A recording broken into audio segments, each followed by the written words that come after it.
Hey y'all, today's lesson is going to focus on triads as we take a little bit of a deeper dive, and we're going to have a look at the four qualities of triads: major, minor, diminished, and augmented. I'm going to show you the inversions of those triads on the first three strings going up the neck. As well, today I'm going to get into the concept of chord melody, and I'm going to show you a simple chord melody that you can use by only taking two of those triad shapes on the first three strings, and hopefully you can have some fun with it.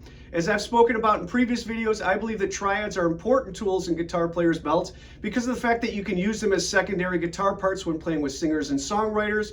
They're excellent for studying progressions, and they're also very informative when trying to visualize different ways of improvising on your neck on top of changes. So jumping right into it today, I'm going to get into the C triad first because that's a root position triad on my first three strings. My notes are C, E, G, which spell my major triad in root position, so it's all thirds. When I get to my C minor, I'm adjusting by changing the E to an E flat. In terms of frets, I'm playing 3, 4, 5. My suggestion when you get into the other qualities, augmented or diminished, is that you take the triad that they are most similar to and see if you can change the one note to create the quality you're looking for. Meaning if I'm playing a C major, to make that a C augmented, I would raise the fifth, which gives me a G sharp on top. If I'm going to go for a diminished, I'm going to take a different approach, and I'm going to start with the minor triad, and I'm going to flat the fifth on top, which is G. It'll become G flat.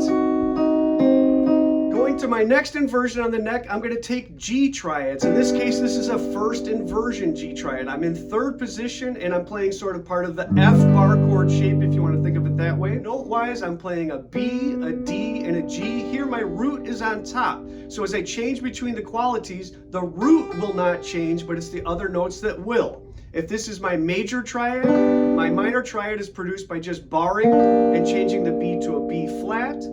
Since I'm on minor, I'll go to diminished from there. The fifth is on the inside voice. So to create a diminished shape, I'm going to bring that third fret on the second string down a half step, and that will create my diminished triad.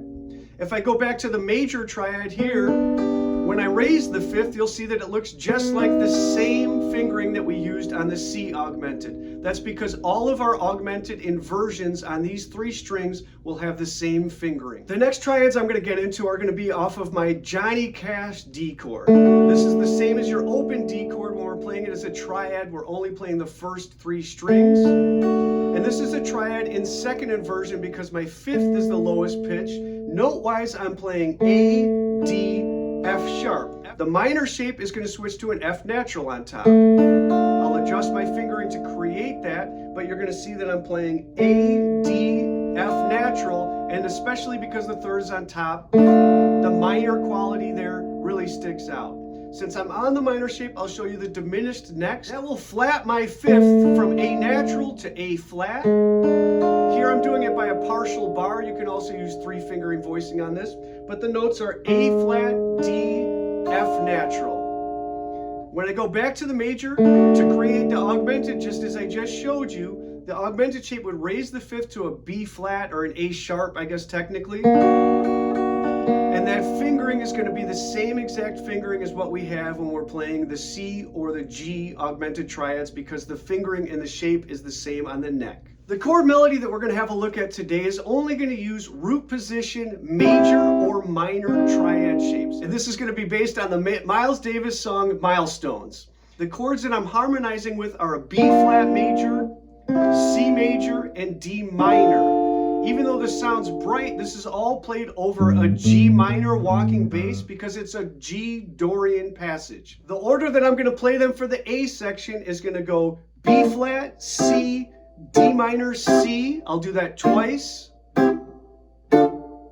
Third time I'm going to go B flat, C, D minor, B flat, C, and then I'll hold that for a couple measures. Again.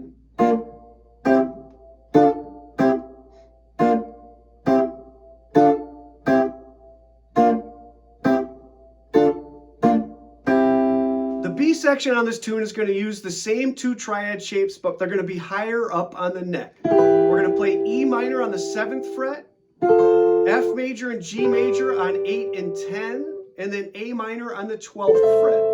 In terms of working on this section, it's best to take it in 2 measure chunks, which is about 4 chords at a time. And this is how it goes.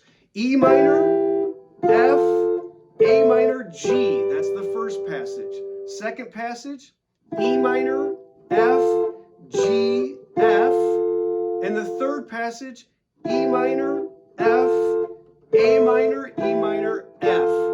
This whole section also sounds very major, but it's actually all played over an E drone because it's an E Phrygian section.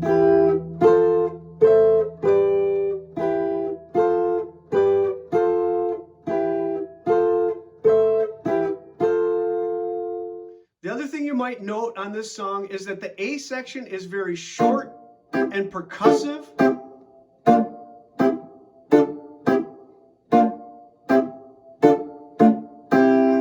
But when we get to the B section, they're all long tones.